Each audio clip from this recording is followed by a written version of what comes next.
This is the SMARTRAVEL DK400 electric bike, and after 8 months of real riding, here's how it's held up for me. I bought it for the moto-style look, the fat 20x4 tires, the dual suspension, and the promise of 28 plus miles per hour on a budget. The style absolutely delivers. It turns heads at stoplights, and it feels more like a mini moto than a typical bicycle. From my experience, that cool factor never wore off, and it's a big part of why I still like riding it. Key features that stood out to me are the removable 48-volt battery, the Shimano 7-speed, the mechanical disc brakes, the color LCD with a USB port, and on my unit, the upgraded front turn signals and a rear rack. The brand markets a 1,000-watt peak motor and a 48-volt 15 Ah battery. In my opinion, the numbers on various listings can be inconsistent, especially around motor power, frame material, and brake type. My bike feels heavy-duty and closer to carbon steel than aluminum, and it definitely rides like a 68-plus pounds machine. That heft makes it stable at speed, but it also makes it a pain to lift. Assembly was mostly straightforward, but not effortless. It arrived about 85% built. I had to mount the front wheel, fender, kickstand, bars, and pedals, then adjust the brakes and align the calipers so the rotor didn't rub. The included toolkit works, but if you own a decent bike wrench set, use that. The packaging tape and foam took more time than I expected to remove, and the printed instructions were vague in places. I'm reasonably handy, and it still took me over an hour to get everything dialed.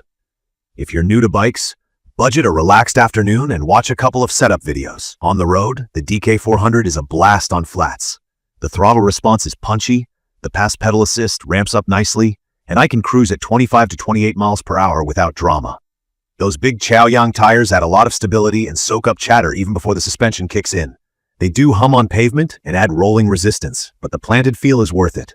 The front fork is fine for city bumps.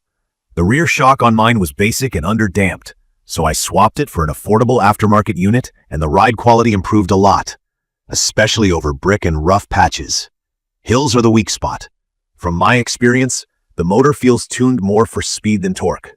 On steeper climbs, the bike's weight works against it and I end up in low gear, pedaling hard to help the motor. It'll get up most neighborhood grades, but big hills will expose its limits.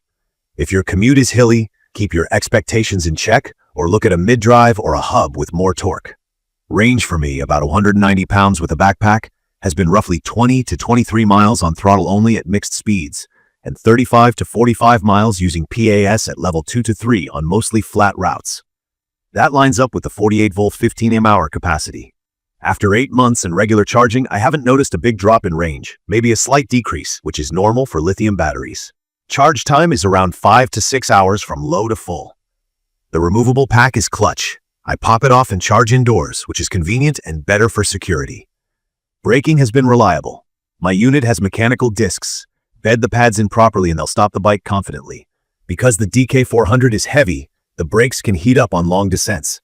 I haven't had fade, but I did upgrade to better pads after a few months, and that gave me a firmer feel.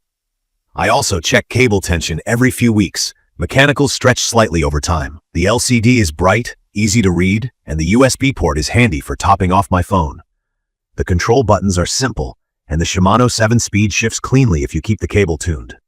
I tried the Bluetooth app early on and gave up after a few rides. It kept forgetting the connection and didn't add much value.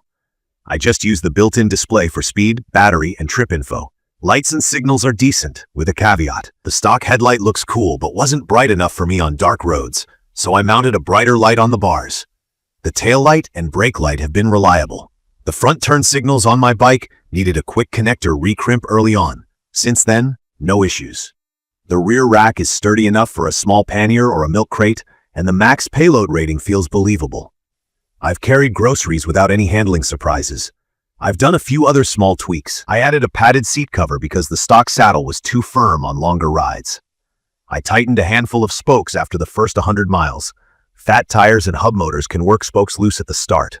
I keep the tires around 24 to 26 psi for a good balance of comfort and efficiency. I also treated a couple of small bolts with anti-corrosion spray after noticing some surface rust from wet rides. None of this is unusual for a budget moto-style e-bike. In my opinion, the DK400 is more of a platform than a finished luxury product. If you enjoy tinkering, it's a fun canvas. Performance claims are where you should read carefully.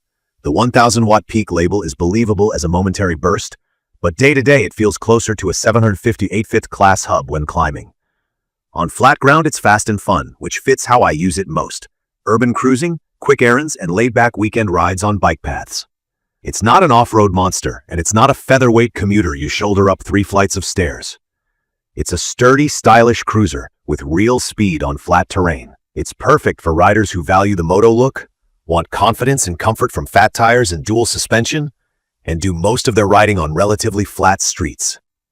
I'd recommend this for anyone who is okay with a heavier bike, plans to store it at ground level, and doesn't mind dialing in a few components or replacing a couple of budget parts over time. If your city is hilly, or you need to carry your bike upstairs or lift it onto a rack often, this wouldn't be my first pick. If you want a maintenance-free experience with premium parts right out of the box, you might want to spend more on a higher-end model. A quick note on speed settings. There's a controller menu where you can change limits, but always follow local laws. Higher speed will drain the battery faster and puts more stress on the brakes and tires. For me, keeping it within legal limits has been the smart trade-off. In my opinion, the strongest parts of this bike are the styling, the stable ride at speed, the removable battery, and the value for what you get. The weakest parts are hill performance, the stock rear shock, the dim headlight, and the overall weight. The spec sheet around the web can be inconsistent, so confirm details with the seller before you buy, especially motor rating, brake type, and frame material.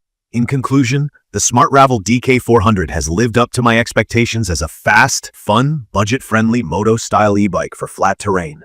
It's not perfect, and it asks a bit from the owner in setup and small upgrades, but the ride is genuinely enjoyable once it's dialed. I still look forward to using it for city rides and errands, and that says a lot after 8 months. I will post full information about the SMARTRAVEL DK400 electric bike in the comments section. See you in the following videos.